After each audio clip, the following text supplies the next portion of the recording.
My name is Luke Harris. I'm 32 now, but this happened when I was 16, during my first moose hunt. People always ask me if I've ever had a close call with a bear or a bull moose. I haven't.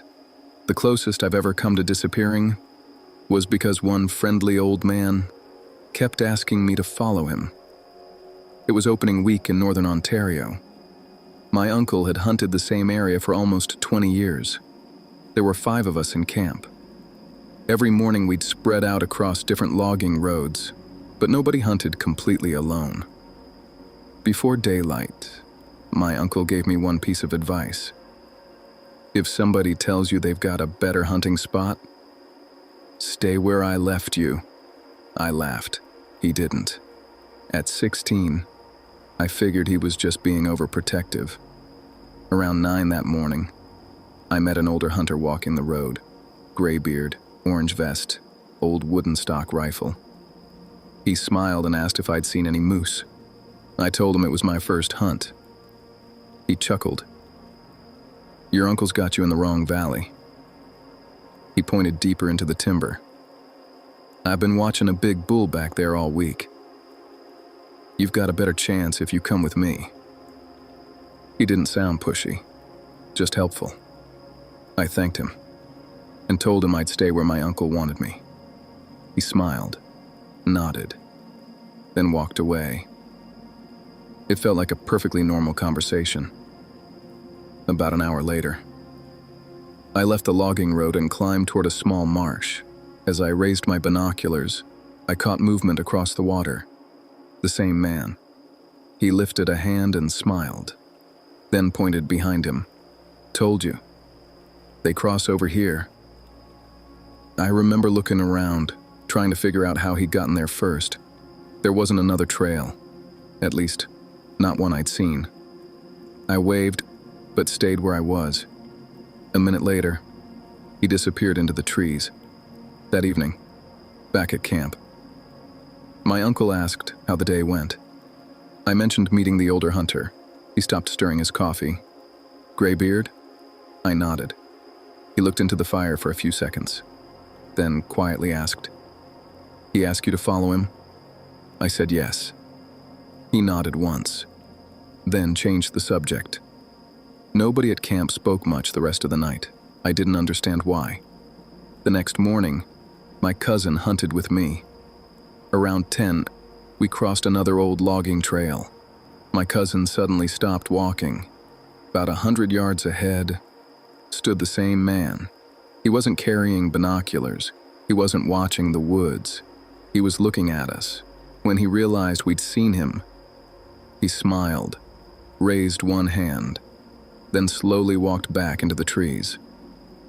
My cousin waited until he disappeared. Then he quietly said, "Let's go." We turned around without another word. On the drive home that afternoon, we stopped at a small diner. An older local struck up a conversation after noticing our hunting gear. He asked if we'd seen much wildlife. My uncle casually mentioned we'd run into another hunter. Gray beard, orange vest.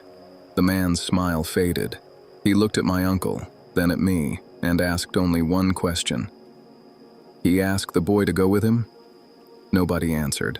The man nodded to himself, finished his coffee, paid his bill, and left. No explanation. None of us followed him. Life moved on. I graduated, started hunting on my own. Years later, while cleaning out old hard drives, I found pictures from that first moose trip. Most were exactly what you'd expect. Camp, the truck, my uncle. One photo stopped me. I'd taken it the first morning. Just a picture of the logging road disappearing into the trees. At first, I didn't notice anything unusual. Then I zoomed in. Nearly 200 yards down the road, standing beside a tree, was the old man. He wasn't walking. He wasn't hunting.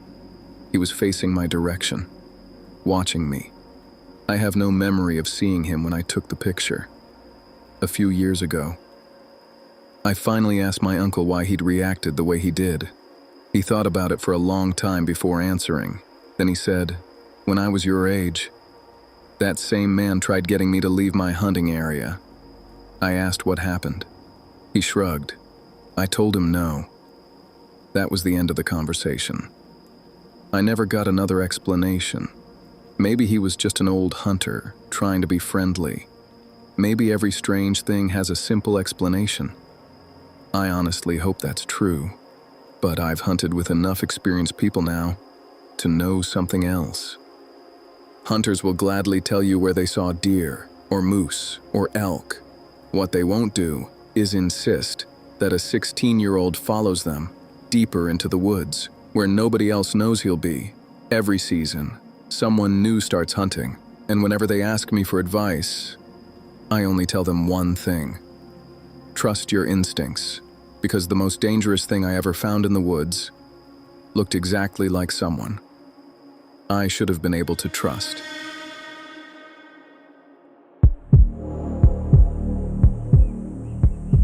My name is Ryan Cole. Every hunter spends their time watching the woods in front of them, looking for movement, listening for footsteps, watching the ground. The worst mistake I ever made was never thinking to look up, because if I had, I would have left those woods before sunrise. This happened during bow season in southern Ohio. I was hunting public land I'd hunted for years. Nothing special. Just a quiet oak ridge that usually held deer during the first week of October. I carried in a climbing stand before daylight, found a straight tree overlooking an old game trail, climbed about 15 feet, locked in my safety harness, then waited for daylight. It felt like every other hunt, until the woods woke up. Around sunrise, I noticed something strange. The squirrels had gone quiet. Normally they're everywhere that time of morning. Instead, everything seemed to stop. A few minutes later, I heard slow footsteps, not running, not sneaking, just steady walking through dry leaves. Crunch, pause, crunch. They stopped somewhere below my tree. I looked down. Nothing. I waited almost a full minute. The footsteps never continued. Eventually, the woods came alive again. I convinced myself it had been another hunter. About half an hour later, I caught movement behind me. Not a deer, just something shifting in the leaves. I slowly turned. Nothing. But then I noticed fresh bark on the tree trunk. Long strips had been scraped away, higher than where I'd climbed. I figured maybe a storm had done it. Still, it didn't make much sense.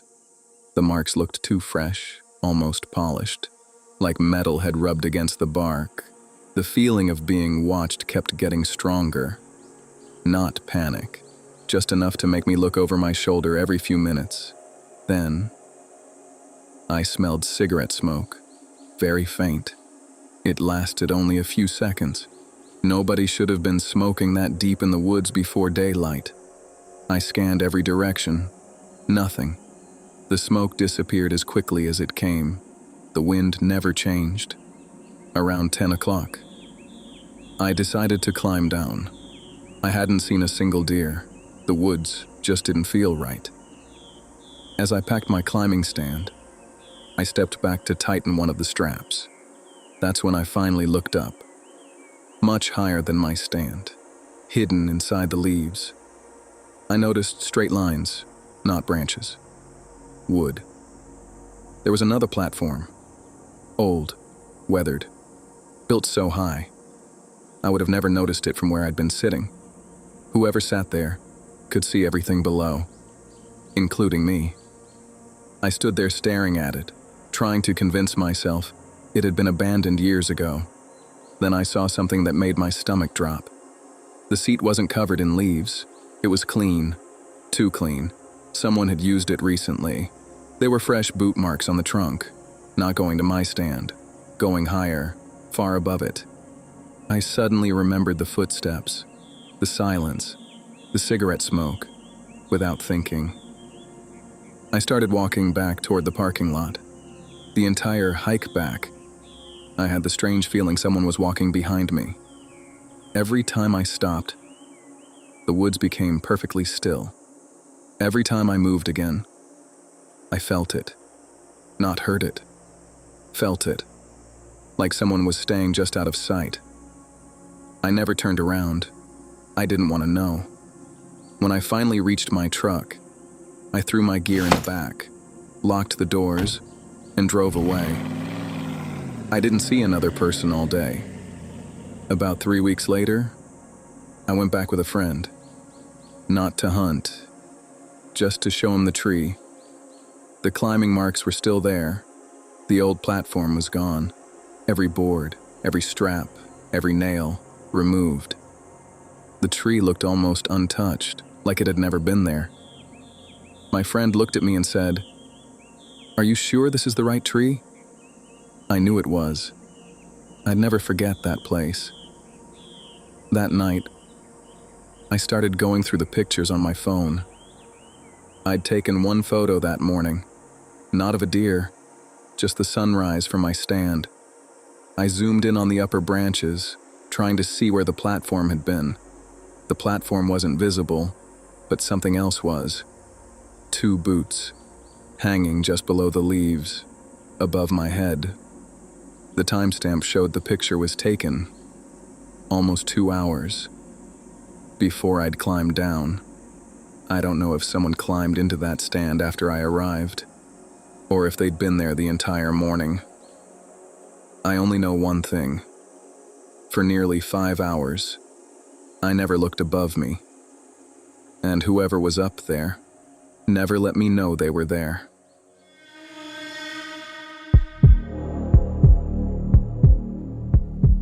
My name is Alan Brooks. Every hunter knows the woods can hurt you.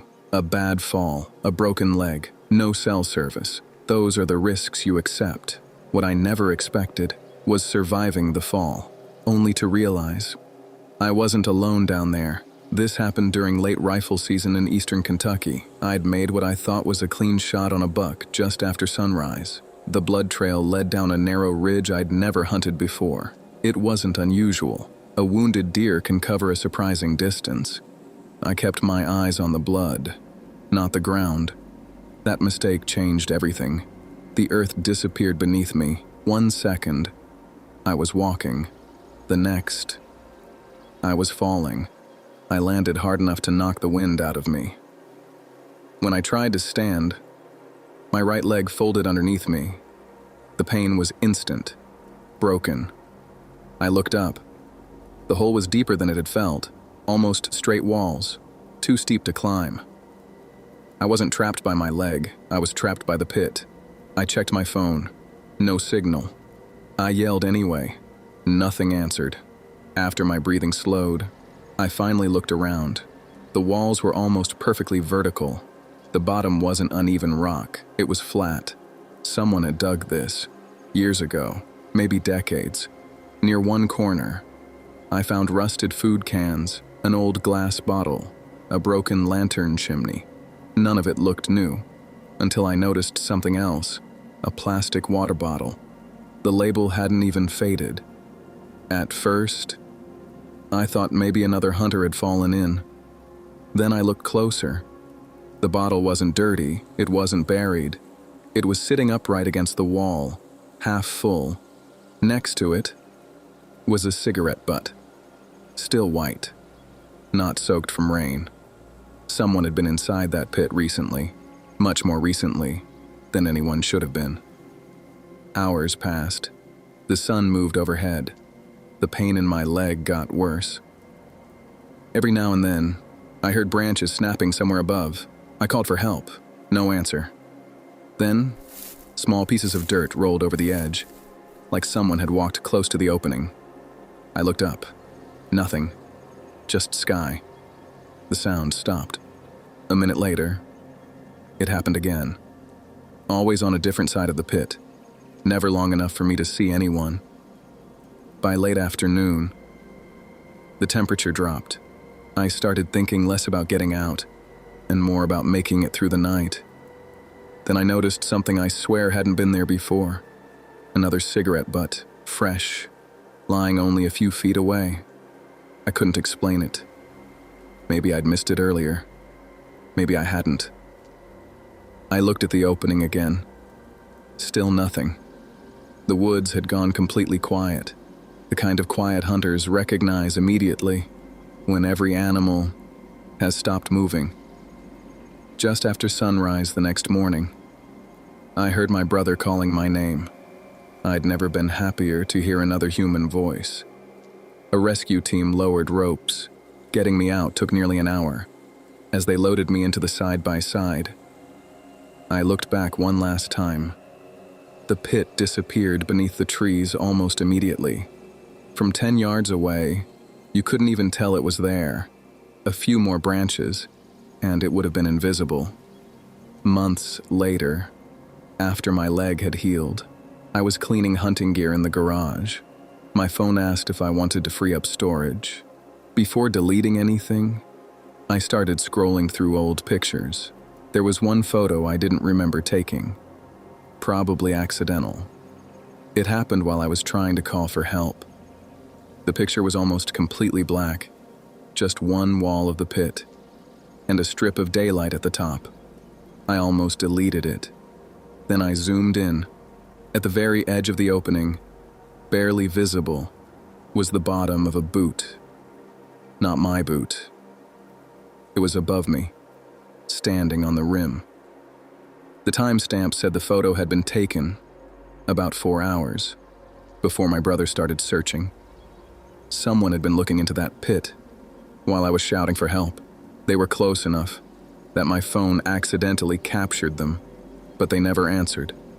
I still hunt every fall, but now, if I lose the blood trail, I let the deer go, because I'd rather lose a buck than spend another night wondering who was standing just out of sight while I begged for help.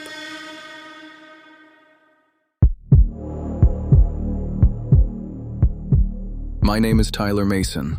I've hunted public land since I was 16. I learned to watch the wind, look for tracks, listen more than you walk, but nobody ever teaches you what to do when something starts tracking you back.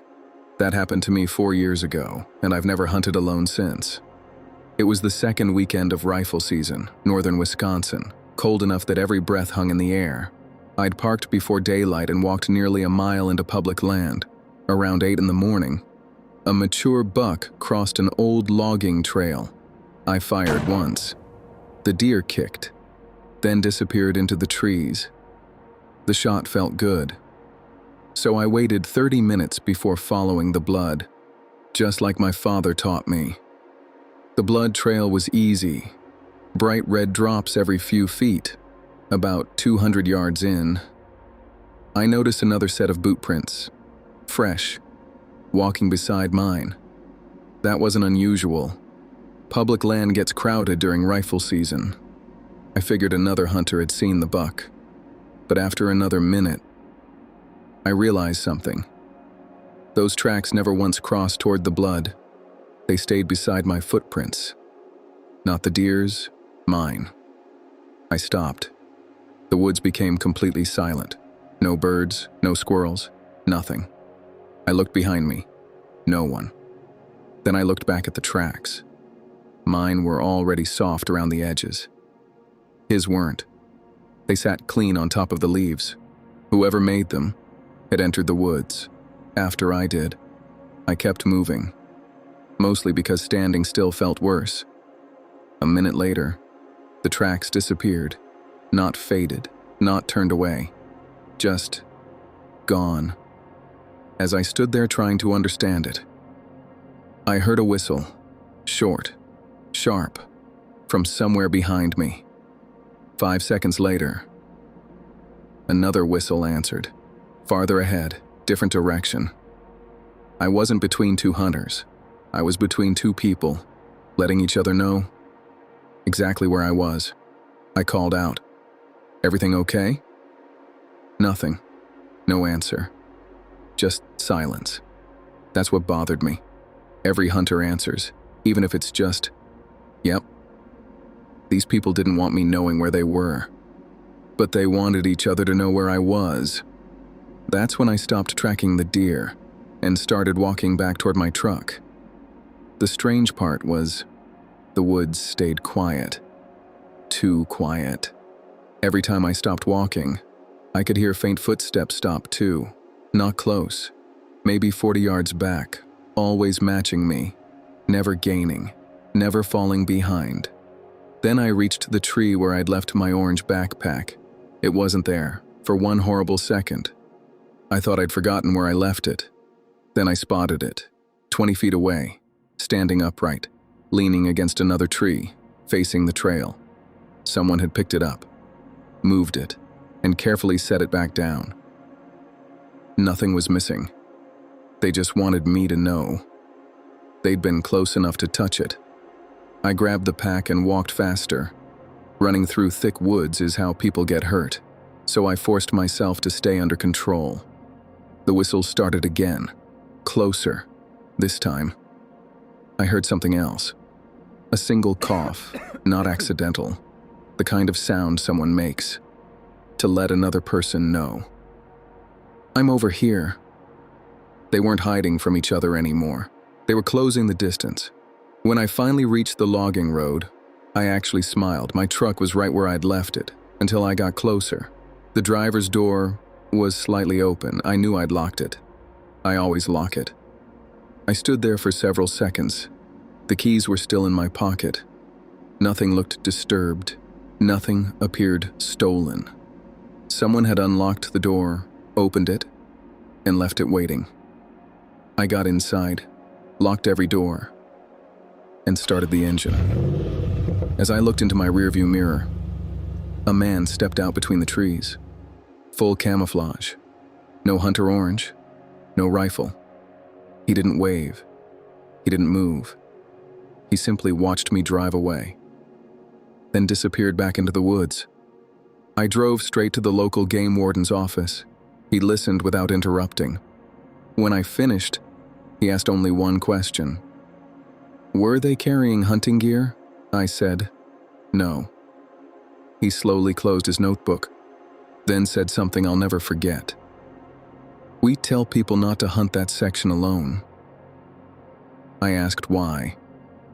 He looked toward the window for a moment, then quietly answered, "Because this isn't the first time someone's been followed."